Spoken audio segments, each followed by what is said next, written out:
This is a mistake that almost, I can guarantee, every intermediate will do. Everyone talks about beginner mistakes, but no one talks about the mistakes that holding intermediates back. In this video, I'm going to go through a handful of intermediate mistakes and walk you through how to actually fix them. And the first one being not fully locking out handstand push-ups. What this means is intermediates often stop their reps with their elbows slightly bent in, instead of hitting the full arm lockout during the handstand. The problem with this is you'll never actually build full tricep strength, and the stability in your shoulders will be reduced. This will slow your progress down a little bit as well. I also used to do this when I was training the handstand push-up, and you'll notice between doing actual good reps with good form to having your elbow slightly flared in can make the difference between your reps. I've also heard it makes freestyling like clapping handstand push-ups basically impossible if you don't fully lock out. Personally, how I fixed this was constantly tell myself when I'm doing the reps, fully lock out your arms, and even just hold after a rep. Hold yourself in a handstand for a second with your arms fully locked out. Focus on really pushing that floor away. This could also be stemming from when you're doing your progressions like your pike push-ups, that you're not going fully locked out in those progressions. So if that's the case, do fully lock out in your progressions, because that will translate into your handstand push-up. The second mistake I see, and I also used to experience, was doing a banana handstand instead of being fully stacked. So if you're not sure what a banana handstand is, it's when your hips and ribs are pushed outwards, so you curve like a banana. The problem with this is you're not really working on technique, you're just holding the handstand because of the shape. But the handstand with a good form, you'll all be in a line. Your feet to your shoulders will all be in a straight line, so your hips are tucked in. The banana handstand will make you have weak balance, weak overhead pressing mechanics, and it definitely does make handstand push-ups harder. When I was doing the banana handstand while also doing handstand push-ups, I'd only be capped to about 2 reps. But once you fix this, that's when you start to get the 4, the 5 reps, and you actually start pushing towards high reps when you actually have the correct form. So how do you actually fix a banana handstand? Work on the wall. The wall will be your best friend to focus and fine-tune your form. When you're on the wall, focus on having everything in a line. Shoulders pushed through, hips in, toes pointed, all in a line. Record yourself to see if you are actually properly a straight line. You could do drills against the wall, just primarily focusing on squeezing your glutes to keep your legs straight, drills to keep your toes pointed, drills to keep your hips tucked in. All these will help you with your handstand form. Now, this next mistake is something I see a lot of intermediates do, and it's only training slow reps. So slow eccentric dips, slow handstand push-up progressions, controlled push-ups, but they never have an explosive variation of that exercise. Now, why is this an issue? Well, explosiveness is strength. If you want to break through that barrier and actually get strong at a skill, you need to train explosiveness. That's the difference between breaking through that barrier and getting better. If you're not training explosiveness, you'll never get the clapping handstand push-ups, you'll never get comfortable in the handstand push-up or any fast reps at all. And you might even just burn out from just doing slow tempo work. Now, don't get me wrong, you need slow reps for control. I'm not saying slow reps are useless, but you also need explosive variations as well to break through that level I mentioned before to get better at the skill. This is just a simple adjustment to your workout plan. Add explosive handstand push-ups, handstand shrugs for speed, and even fast range pike push-ups. That might very well be why you're not seeing much progress with the skills you're training, and I also used to feel that as well when I first trained. I didn't really know what exercises to do. I didn't really know what I was doing. I was kind of just showing up and using YouTube tutorials to aid with my workouts. The problem with this was none of it was personalized. None of it was tailored to my experience. And the frustration of not seeing much progress over months and months was so frustrating. That's when I actually decided to get an online one-on-one coach. Since then, I've had someone personally walk me through it, and that's when I saw the most amount of progress. I was able to get all the skills I dreamed of.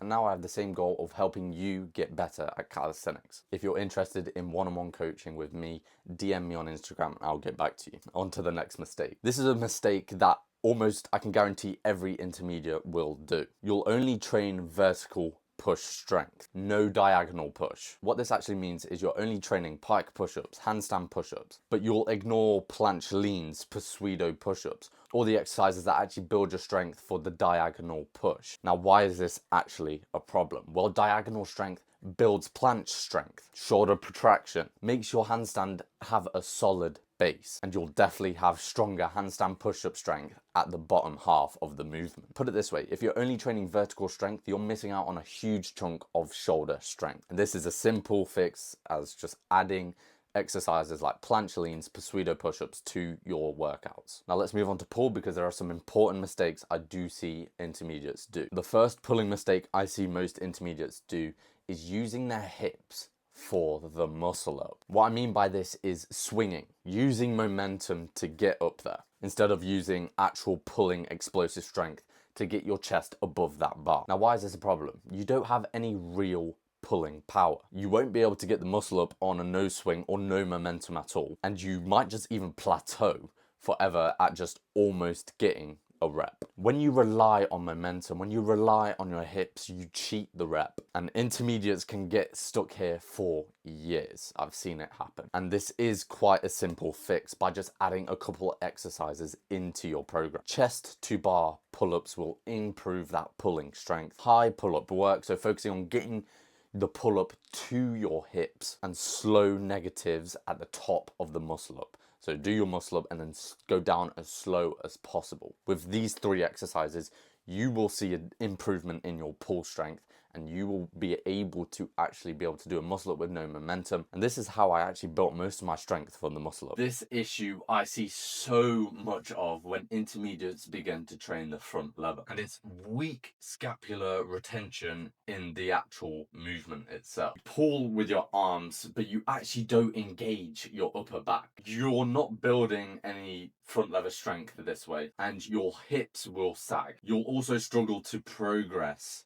after the advanced tuck. Most intermediate think the front lever is all abs. That is false. It is mostly all upper back. You can actually start fixing this by improving your upper back strength by doing V-sit pull-ups, one leg front lever raises, and also front lever negatives. So starting at the top of the bar with your legs just above you, and then you go down as slow as possible. This next one is a progression I don't see many intermediates do, and it's ruining your progress. You'll never train top end of the pull. So you'll only train normal pull-ups, but you'll never train chest to bar, high pull-ups, archer pulls, explosive pulls. Top end pulling gives you that muscle up strength, gives you the front lever strength, gives you really, really, really good pull strength, which transfers into other skills. Think of it this way, you can do pull-ups forever, but if you don't train that top end movement, you'll never get that 30% stronger. Introduce these progressions and you'll see progress towards this. Add 3 to 4 sets of high pulls. Slow negatives from the high peak of the pull. Either weighted pull-ups or weighted vest pull-ups, but lightweight. With all that out of the way,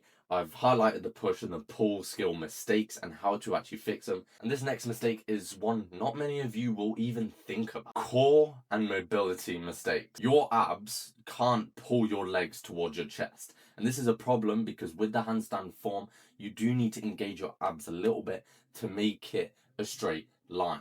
If your mobility and your abs aren't strong enough to pull your legs towards your chest, then you need to improve the strength of your abs. And if this is your case, then you won't be able to do a simple toe to bar. You won't see much progress with your L sit. You might not even be able to press into the handstand, and you won't really have any higher level calisthenics control that makes you look like a demon. Intermediates underestimate compression.